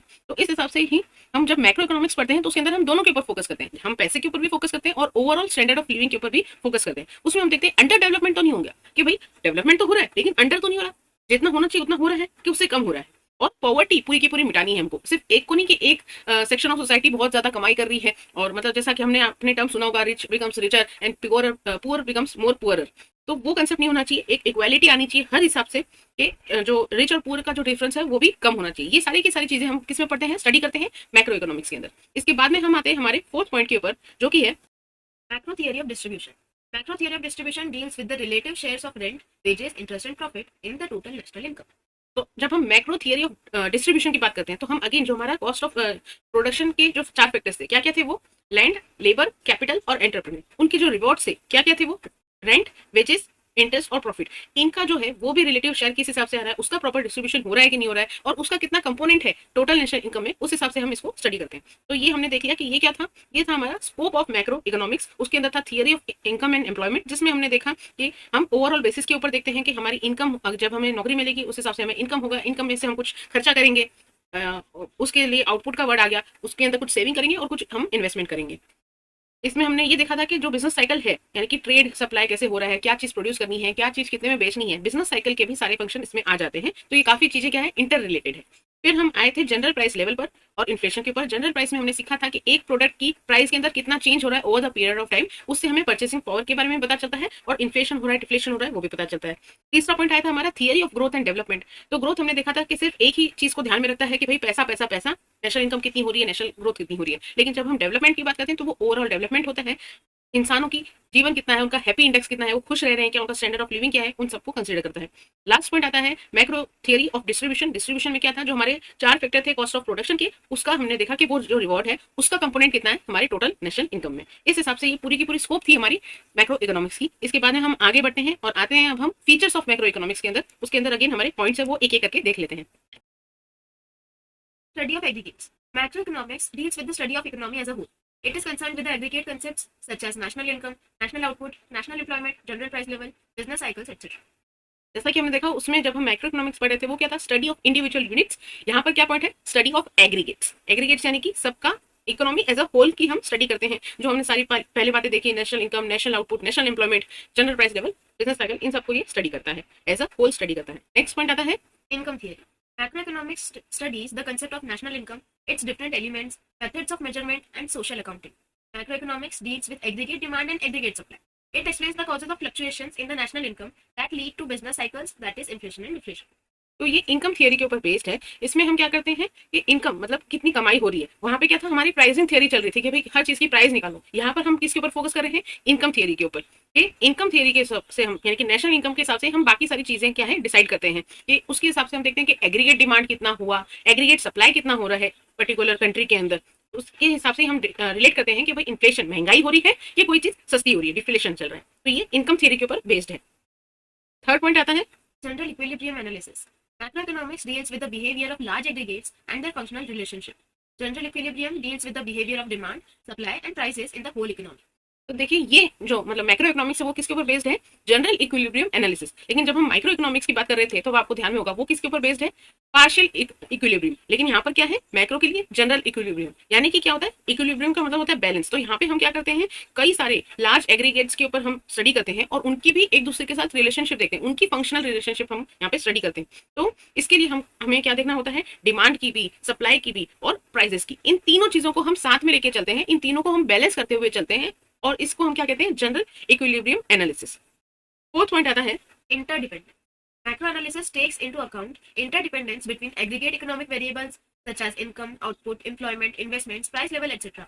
For example, changes in the level of investment will finally result into changes in the levels of income, levels of output, employment, and eventually the level of economic growth. तो जब हम macro economics की बात करते हैं उसमें क्या आता है, इंटरडिपेंडेंस। इंटरडिपेंडेंस क्यों, क्योंकि हमने कहा कि हम लार्ज एग्रीगेट्स के ऊपर फोकस करते हैं और उनके ऊपर भी इंटर रिलेशनशिप देखते हैं कि एक दो एस्पेक्ट, दो कंपोनेंट जब साथ में आते हैं, जैसे डिमांड, सप्लाई और प्राइस, तीनों चीजें साथ में आती है तो उनके ऊपर क्या इंपैक्ट लेके आते हैं। लेकिन जब हम माइक्रो इकोनॉमिक्स की बात कर रहे थे तब हम क्या कर रहे थे, हम एक आइसोलेशन में इसको स्टडी कर रहे थे, इंडिविजुअल यूनिट्स को देख रहे थे। तो वहां पे क्या था, इंडिपेंडेंस स्टडी हो रही थी। लेकिन यहाँ पर क्या है, इंटरडिपेंडेंस है, इंडिपेंडेंस नहीं है, इंटरडिपेंडेंस है, यानी कि एक दूसरे के ऊपर हम डिपेंड करते हुए एक दूसरे जो वेरिएबल्स हैं उनको हम स्टडी करते हैं। वहां पे क्या पढ़ा था हमने, मार्जिनलिज्म। मार्जिनलिज्म का मतलब क्या था कि एक यूनिट से फर्क क्या पड़ेगा, यहाँ पर हम वो नहीं देख रहे, यहाँ पे हम क्या देख रहे हैं, टोटल इंटरडिपेंडेंस। तो यहाँ पर हम क्या देखते हैं, changes in the level of investment किस हिसाब से लेके आएगा, कि वो चेंजेस ऑफ इनकम में क्या इंपैक्ट लेके आएगा, आउटपुट में क्या लेके आएगा, एम्प्लॉयमेंट में क्या लेके आएगा और इवेंचुअली ओवरऑल इकोनॉमिक ग्रोथ के ऊपर क्या इंपैक्ट लेके आएगा, वो हम यहाँ पे स्टडी करते हैं। नेक्स्ट आता है Lumping method. Lumping method is the study of the whole economy rather than its part. According to Professor Baldwin, forest is an aggregation of trees, but it does not reveal the properties of an individual tree. This reveals the difference between microeconomics and macroeconomics. जैसा कि इन्होंने यहाँ पे कहा है, आपको याद होगा माइक्रो इकोनॉमिक्स जब हम पढ़ रहे थे उसके फीचर्स देख रहे थे, वहां पर क्या पॉइंट आया था, इसकी करस्पॉन्डिंग वहां पे था स्लाइसिंग मेथड, यानी कि जहां पर मैंने आपको एक्सप्लेन किया था डिवाइड एंड रूल। यहाँ पर क्या है, लंपिंग मेथड, यानी कि लमसम, आपने सुना होगा, यानी कि क्या करेंगे, हम इकोनॉमी को एज अ होल लेके आएंगे, सबको ऐड करके चलेंगे, सबको जोड़ के चलेंगे, सबको जोड़ के स्टडी करेंगे। अकॉर्डिंग टू प्रोफेसर बिल्डिंग, उन्होंने क्या कहा है कि फॉरेस्ट में क्या होता है, एग्रीगेशन होता है। जंगल क्या है, जब हम कहते हैं एक पेड़ और अगर हम कहेंगे 100 पेड़, 100 पेड़ों का एक जंगल, तो वही बात है, जब हम एग्रीगेशन कर देते हैं ट्रीज का और जब हम फॉरेस्ट के ऊपर स्टडी करते हैं तब हम हर एक पेड़ का बता नहीं सकते, भाई आम के पेड़ कितने, पपीता के पेड़ कितने, पपैया के पेड़ कितने, केले के पेड़ कितने, उस हिसाब से हम उनकी इंडिविजुअल प्रॉपर्टीज को रिवील नहीं कर सकते। लेकिन हाँ, हम एक फॉरेस्ट के ऊपर जरूर कह सकते हैं। तो वही बात है, यही डिफरेंस है between micro economics and macro economics. Macroeconomics studies various factors that contribute to economic growth. Next point है Growth models. Macroeconomics studies various factors that contribute to economic growth and development. It is useful in developing growth models. These growth models are used for studying economic development. For example, Mahalanobis growth model emphasized on basic heavy industries. तो जब हम micro economics की बात कर रहे थे वो single component के ऊपर था, उसके अंदर स्कोप भी बहुत लिमिटेड थी और वो ज्यादा जो थी अदर थिंग्स बीइंग कांस्टेंट वगैरह उसके ऊपर चल रहा था। लेकिन जब हम मैक्रो इकोनॉमिक्स पर आते हैं तो वो ग्रोथ मॉडल के ऊपर बेस्ड होता है, यानी कि यहाँ पे ये लोग क्या कंसिडर करते हैं कि जो बाकी सारे फैक्टर्स होंगे वो इकोनॉमिक ग्रोथ और डेवलपमेंट में कॉन्ट्रीब्यूट करेंगे। इस हिसाब से हम देख सकते हैं कि जो इस हिसाब से हम देख सकते हैं जो महालेबोनिस जो था ग्रोथ मॉडल, वो एम्फोसिस करता था हैवी इंडस्ट्रीज पे, कि जो हैवी मतलब जो इंडस्ट्रीज हैं उनके ऊपर ज्यादा हमें फोकस करना है कि डेवलपमेंट लेके आना है। क्यों, क्योंकि हमारा टारगेट क्या है भाई, हमें ग्रोथ अचीव करनी है। ग्रोथ मॉडल के ऊपर ये बेस्ड होता है। नेक्स्ट पॉइंट आता है इसके अंदर General price level. Determination and changes in general price level are studied in macroeconomics. General price level is the average of all prices of goods and services currently being produced in the economy. General price level का हमने meaning समझ लिया था पहले। अब इसमें हम देख रहे हैं कि डिटर्मिनेशन और चेंजेस क्या क्या हो रहे हैं जनरल प्राइस लेवल में, वो सब हम मैक्रो इकोनॉमिक्स में स्टडी करते हैं। और इसमें हमें क्या देखते हैं कि हम एक एवरेज प्राइस निकाल लेते हैं of all the goods and services जो एक करंटली या प्रेजेंटली हमारे मार्केट में फोकस में है, बेची या खरीदी जा रही है, उस हिसाब से हम आगे की स्टडी करते हैं। लास्ट पॉइंट इसके अंदर आता है पॉइंट नंबर 8, जो कि है Policy oriented. According to Keynes, macroeconomics is a policy oriented science. It suggests suitable economic policies to promote economic growth, generate employment, control of inflation and depression, etc. जैसा कि हमने स्टार्टिंग में पढ़ा था, जो कीन्स जो है, जो ये कीन्स नाम के जो बंदे हैं उनको क्या बोलते हैं, the father of macro economics, क्योंकि उन्होंने बहुत ज्यादा डेवलपमेंट में हेल्प की है, मैक्रो इकोनॉमिक्स के कंसेप्ट को बहुत ज्यादा यूज किया है, इसको डेवलप किया है। तो ये पॉलिसी ओरिएंटेड है। ये क्या बताते हैं कि macro economics policy oriented science है। इसके लिए हम सुटेबल इकोनॉमिक पॉलिसीज बना सकते हैं जो कि प्रमोट करेंगे अल्टीमेटली हमें जो ग्रोथ अचीव करनी है, इकोनॉमिक ग्रोथ जो हमें अचीव करना है, या हमें जो बड़ी बड़ी प्रॉब्लम्स है उनको रिजोल्व करना है, उनको सॉल्व करना है, एम्प्लॉयमेंट की, पॉवर्टी की, इन्फ्लेशन की, महंगाई की, डिप्रेशन की, तो उन सबको ये केटर करता है। तो हमें पॉलिसी ओरिएंटेड बनाना है, ना कि हमें कोई थियरी बनानी, हमें एक पॉलिसी बनानी है। पॉलिसी क्या होगा, उसके अंदर हमारे सेट ऑफ इंस्ट्रक्शंस लिखे जाएंगे, जिसके ऊपर हम वर्क करके हम एक प्रॉब्लम को रिजॉल्व कर सकते हैं, सॉल्व कर सकते हैं प्रॉब्लम को। तो इस हिसाब से हमने देखा कि ये सारे फीचर्स थे, 8 फीचर्स थे। सबसे पहला था स्टडी ऑफ एग्रीगेट्स, यहाँ पे क्या होता है, इंडिविजुअल यूनिट्स को नहीं, हम entire economy as a whole को हम स्टडी करते हैं। फिर आते हैं हम सेकंड पॉइंट पर, जो कि है इनकम थियरी। तो ये इनकम थियरी के ऊपर बेस्ड है, ना कि प्राइसिंग पे। इनकम थियरी में हमने क्या बता दिया कि हम यहाँ पे नेशनल इनकम के ऊपर फोकस रखते हैं और उसके ऊपर क्या हिसाब से फ्लक्चुएशंस हो रहे हैं और वो बिजनेस साइकिल्स यानी कि इन्फ्लेशन डिफ्लेशन में क्या इंपैक्ट लेके आ रहे हैं, उसको हम स्टडी करते हैं। थर्ड पॉइंट आता है general equilibrium analysis. Micro economics में हम पार्शियल इक्विलिब्रियम देखते थे, यहाँ पर क्या है जनरल इक्विलिब्रियम एनालिसिस, जिसमें कि हम स्टडी करते हैं डिमांड, सप्लाई और प्राइस, इन तीनों का साथ में क्या बैलेंस चल रहा है, क्या रिलेशनशिप है, वो हम स्टडी करते हैं। फोर्थ पॉइंट आता है इंटरडिपेंडेंस। वो क्या थे, इंडिपेंडेंट कंपोनेंट थे जब हम माइक्रो इकोनॉमिक्स पर थे। जब हम मैक्रो पे आते हैं तब यहाँ पर क्या होता है, इंटरडिपेंडेंस होती है। हमें इंटरडिपेंडेंस समझनी होती है, जो इकोनॉमिक के बहुत सारे वेरिएबल्स हैं, उन सबके फैक्टर्स जो है, income, output, employment, investment, price level, उन सबके अंदर आपसी में रिलेशनशिप कैसा है, उसको हम स्टडी करते हैं और उसका एक का चेंज का इंपैक्ट दूसरे के ऊपर किस हिसाब से लेके आता है, वो हम यहाँ पे स्टडी करते हैं। फिफ्थ पॉइंट आता है लंपिंग मेथड। जब हम माइक्रो इकोनॉमिक्स में थे तब हम स्लाइसिंग मेथड देखते थे, डिवाइड एंड रूल देखते थे, लेकिन अब हम क्या करते हैं, एज अ होल देखते हैं, सबको जोड़ के देखते हैं, तो वो लंपिंग मेथड आ गया। फिर आते हैं हम ग्रोथ मॉडल्स पर, कि भाई मैक्रो इकोनॉमिक्स जो है वो ग्रोथ मॉडल के ऊपर विश्वास रखता है। वो चाहते हैं कि भाई एक कंट्री की ग्रोथ होती है, तो ग्रोथ किस हिसाब से होगी, तो आपको तरह तरह के ग्रोथ मॉडल बनाने होंगे। जैसे कि महानो लेविस वाला जो ग्रोथ मॉडल था, वो बोलता था कि बेसिक हैवी इंडस्ट्रीज के ऊपर हमें ज्यादा ध्यान देना चाहिए, कि ज्यादा से ज्यादा इंडस्ट्रियलाइजेशन होता रहे। 7 पॉइंट आता है जनरल प्राइस लेवल के ऊपर, कि भाई हमें जनरल प्राइस लेवल यानी कि एक प्रोडक्ट के लिए over the period of time क्या चेंजेस आते हैं, उसको हमें स्टडी करना है, परचेसिंग पावर को स्टडी करना है, और साथ ही साथ जो रिसेंट में यानी कि करंटली आपके जो प्रोडक्ट्स और सर्विसेज एक्सचेंज हो रही है, उनको हमें ध्यान में रखना है। और लास्ट पॉइंट आता है इसके अंदर पॉलिसी ओरिएंटेड, जिसमें कि जो कीन्स है, जो एक प्रोमिनेंट पर्सन है मैक्रो इकोनॉमिक्स के डेवलपमेंट के लिए, वो कहते हैं कि भाई ये पॉलिसी ओरिएंटेड है और इसके लिए आपको इकोनॉमिक ग्रोथ के लिए पॉलिसी बनानी होती है, जिसके थ्रू आप जो मेजर इकोनॉमिक इशूज हैं, प्रॉब्लम्स हैं, उनको आप सॉल्व कर सकते हैं। अब हम नेक्स्ट टॉपिक पर आते हैं, जो कि है हमारा इंपॉर्टेंस ऑफ मैक्रो इकोनॉमिक्स। उसमें फर्स्ट पॉइंट आता है functioning of an economy. Macroeconomic analysis gives us an idea of the functioning of an economic system. It helps us to understand the behavior pattern of aggregative variables in a large and complex economic system.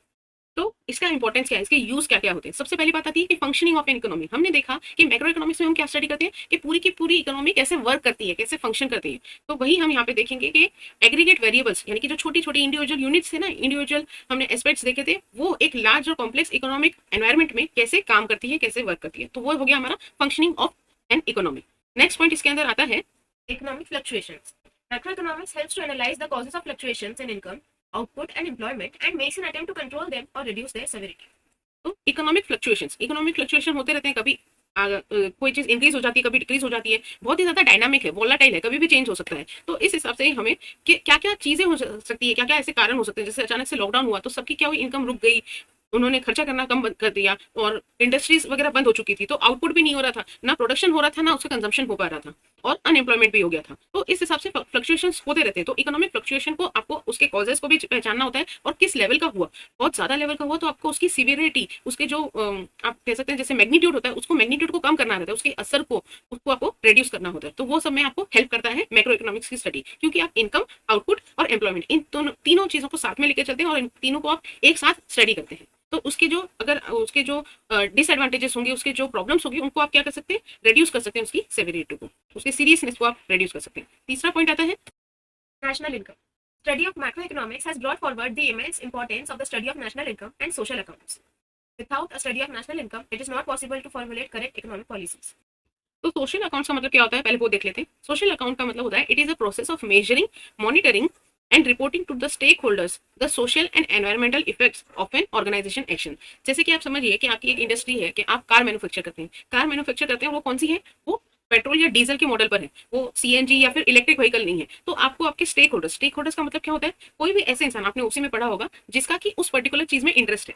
जैसे कि अगर हम business की बात करें तो उसका मालिक हो गया, ओनर हो गया, उसके कंज्यूमर्स हो गए, उनके डेटर क्रेडिटर हो गए, उनका भी स्टेक आ जाता है इसमें, गवर्नमेंट आ जाती है इसके अंदर, क्योंकि उसको टैक्स रिकवरी करनी है। इस हिसाब से हमने देखा कि एक चीज, अगर हम एक इंडस्ट्री की बात करें, उसके काफी सारे स्टेक होल्डर होते हैं, और स्टेक होल्डर कौन होते हैं, पूरी की पूरी आप समझ सकते हैं कि एक इकोनॉमी होगी।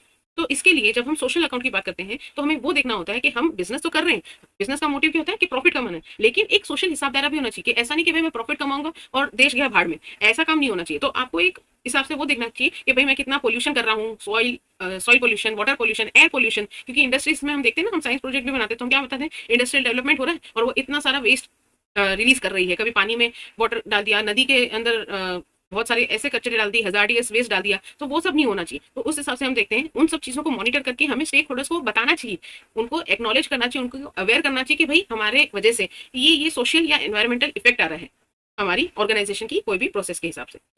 तो जब हम मैक्रो इकोनॉमिक्स की स्टडी करते हैं तो हमें एक तो नेशनल इनकम की स्टडी करनी होती है और एक ही सोशल अकाउंट्स को हमें कंसिडर करना होता है। Without a study of national income हम ये फॉर्मुलेट नहीं कर सकते कि हम जो अगर कोई भी हमें, क्योंकि हमने देखा कि पॉलिसी ओरिएंटेड है ना, मैक्रो इकोनॉमिक्स में हमें बहुत सारी पॉलिसीज बनानी रहती है, तो पॉलिसीज किस बेसिस पे बनाएंगे, तो इसके लिए हमें नेशनल इनकम को अच्छे से स्टडी करना होता है। नेक्स्ट पॉइंट आता है इसके अंदर Economic development. Advanced studies in macroeconomics help to understand the problems of developing countries, such as poverty, inequalities of income and wealth, differences in the standards of living of the people, etc. It suggests important steps to achieve economic development.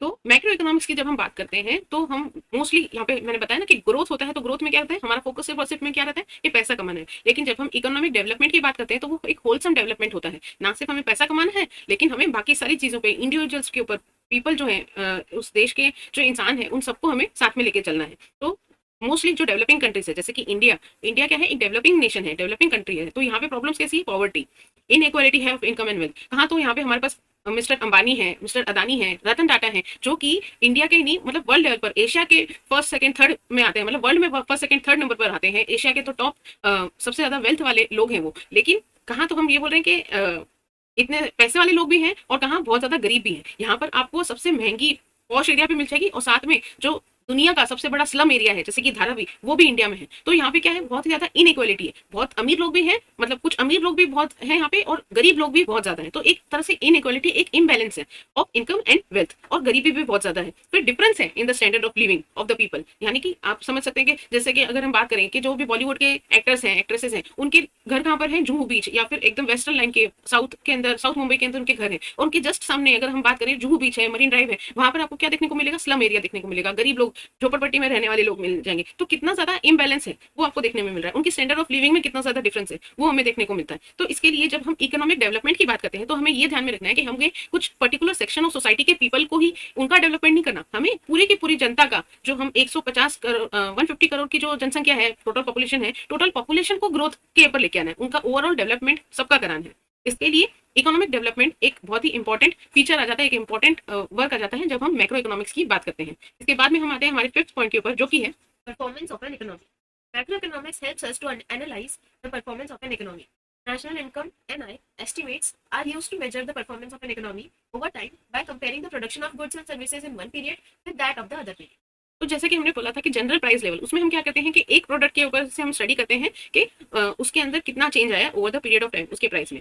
वैसे ही जब हम macro economics की study करते हैं तो उसके अंदर हम पूरी की पूरी इकोनॉमी के परफॉर्मेंस को इवेल्युएट करते हैं, और उसको इवेल्युएट करने के बेसिस क्या लेते हैं, किस हिसाब से, जैसे कि अगर हम क्लास की बात करें, आपके अंदर आपका जो रैंक होल्डर होता है वो किस हिसाब से डिसाइड होता है, जो बच्चा, जो स्टूडेंट सबसे ज्यादा मार्क्स सिक्योर करता है वो होता है फर्स्ट रैंक। तो उस हिसाब से हम बोलते हैं कि उसने परफॉर्मेंस अच्छी दिखाई या बुरी दिखाई। तो उस हिसाब से हम हमारी पूरी क्लास की परफॉर्मेंस देखते हैं कि भाई सेक्शन ए के अंदर 96% लेके आ गया और जो सेक्शन बी की परफॉर्मेंस थी वो कितनी रही, 92% रही। तो वैसे ही जब हम पूरी इकोनॉमी, एक कंट्री को इवेल्युएट करते हैं तो उसको किस हिसाब से नापा जाता है कि कौन सी कंट्री ने अच्छा परफॉर्म किया, उसकी नेशनल इनकम से। तो उसकी परफॉर्मेंस को इवेल्युएट करने के लिए हमने क्या पकड़ लिया, एक फैक्टर, वो है नेशनल इनकम। तो जो नेशनल इनकम होता है वो पूरी की पूरी, वो क्या चीज के किस हिसाब से, किस बेसिस पे कैलकुलेट होता है, जैसे कि आपके मार्क्स कैलकुलेट होते हैं, इसमें हम क्या कैलकुलेट करते हैं, by comparing the production of goods and services in one period with that of the another period. कि हम 10 साल का पीरियड ले लेंगे भाई, जैसे 2000 से लेके 2010 तक इस प्रोडक्ट के कितने में बन जाते थे, कितना उनका प्रोडक्शन कॉस्ट था और कितनी उनकी सर्विसेज की कॉस्ट थी। वही जब हम 2010 से लेके 2020 तक आते हैं तो हम देखेंगे कि वो सेम प्रोडक्ट के लिए हमें कितना खर्चा करना पड़ा।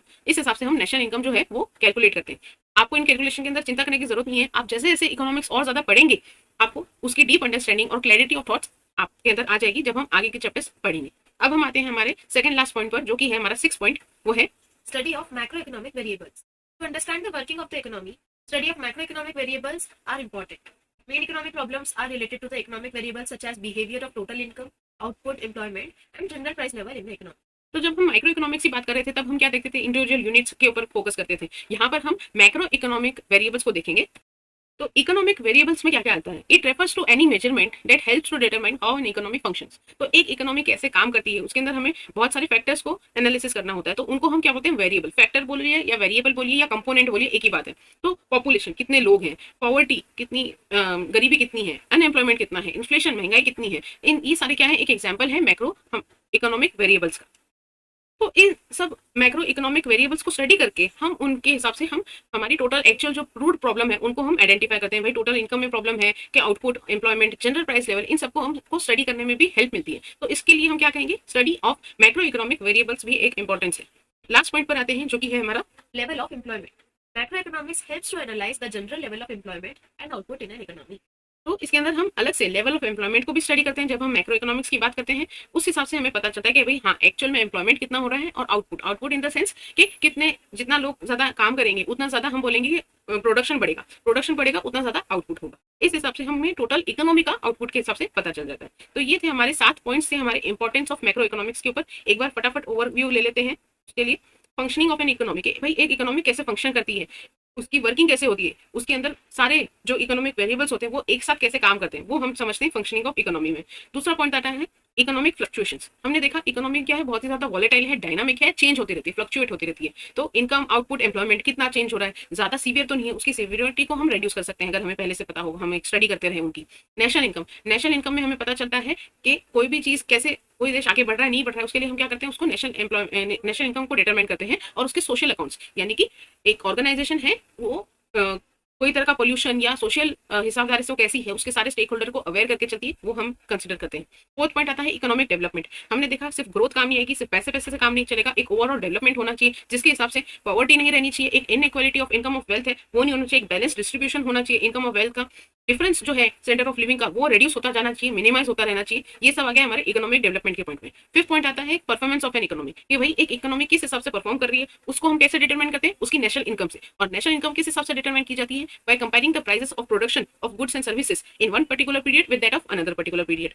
सिक्स पॉइंट आता है study of macro economic variables. इसमें हम क्या करते हैं, मैक्रो इकोनॉमिक वेरिएबल्स यानी कि हर एक पॉइंट कितना फैक्टर जो है वो इंपैक्ट लेके आता है, चेंज लेके आता है, उन सबको स्टडी करते हैं, उनके इंडिविजुअल बिहेवियर को देखते हैं और उनके आपस में इंटरडिपेंडेंस को देखते हुए चलते हैं। जैसे total income, output, employment, general price level का आपस में क्या रिलेशनशिप है और किस हिसाब से इंपैक्ट लेके आते हैं। और लास्ट पॉइंट आता है लेवल ऑफ एम्प्लॉयमेंट का।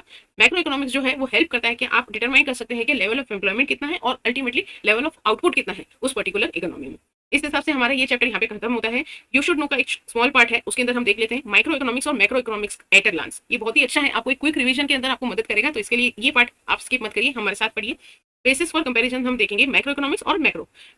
जब हम माइक्रो इकोनॉमिक्स की बात करते हैं उसका मतलब क्या होता है, micro economics studies the behaviour of individual unit of an economy. यहाँ पर क्या वर्ड आ जाता है, बिहेवियर, हम क्या स्टडी करते हैं, बिहेवियर ऑफ इंडिविजुअल यूनिट। और जब हम मैक्रो इकोनॉमिक्स की बात करते हैं वो क्या करता है, study the behaviour of aggregates of the economy as a whole, economy as a whole.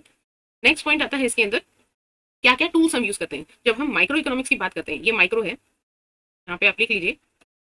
तो ये जो फर्स्ट कॉलम है हमारा वो है माइक्रो इकोनॉमिक्स और दूसरा है मैक्रो इकोनॉमिक्स। तो टूल्स यहाँ पे क्या यूज किए जाते हैं, individual demand and individual supply, यहाँ पर हम डिटरमाइन करते हैं। यहाँ पर हम क्या देखते हैं, aggregate demand and aggregate supply.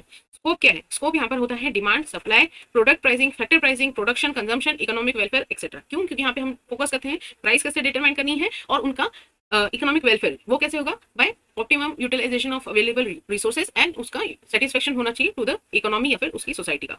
यहाँ पर हमारी स्कोप क्या है, national income, general price level, employment, money etcetera. अगला पॉइंट आता है इंपॉर्टेंस की, कि इंपॉर्टेंस क्या है। यहाँ पर हमें प्राइस डिटर्मिनेशन करने को मिलता है, मॉडल बिल्डिंग करने मिलता है, बिजनेस डिसीजन लेने में हेल्पफुल करता रहता है माइक्रो इकोनॉमिक्स। लेकिन जब हम मैक्रो इकोनॉमिक्स पर आते हैं उसका इंपॉर्टेंस क्या है, हमें इकोनॉमिक फ्लक्चुएशंस को जानने मिलता है, हम एक स्टडी कर पाते हैं नेशनल इनकम की, हम इकोनॉमिक डेवलपमेंट को समझ सकते हैं।